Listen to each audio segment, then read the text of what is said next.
জুলাই সনদ বাস্তবায়নে ছাড় নয় জানালেন বিরোধী দলীয় নেতা ডাক্তার শফিকুর রহমান। একই সাথে সংবিধান সংস্কার পরিষদের শপথ না নেয়ায় করলেন বিএনপির সমালোচনা। সকালে মিরপুর এলাকায় পরিষ্কার পরিচ্ছন্নতা কর্মসূচি চালান জামায়াতে ইসলামের আমির। জানিয়েছেন সরকারি তহবিল বহাল থাকলে মডেল হবে মিরপুর কাফরুল এলাকা। গরমে দাপাদাপি ঘরের চালের স্থায়ী সমাধান Anwar cement sheet.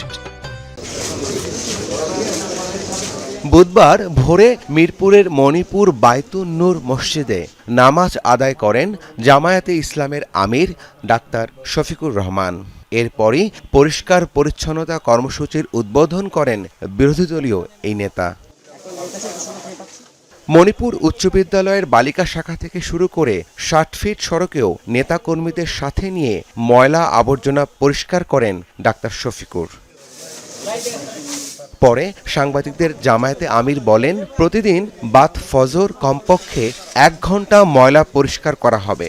Mirpur কাফরুলকে model এলাকা হিসেবে গড়ে তোলা হবে।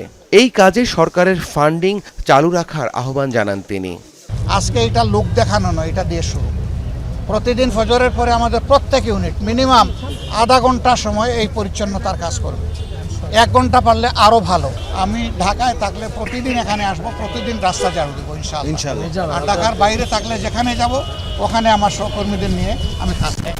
এ সময় তিনি বলেন, সংবিধান সংস্কার পরিষদের শপথ না নেয়ার মাধ্যমে জুলাই গণ অভ্যুত্থানকে অপমান করা হয়েছে। তবে সরকার যদি জুলাই সনদ বাস্তবায়নের উদ্যোগ না নেয় বিরোধী দল ছাড় দেবে না।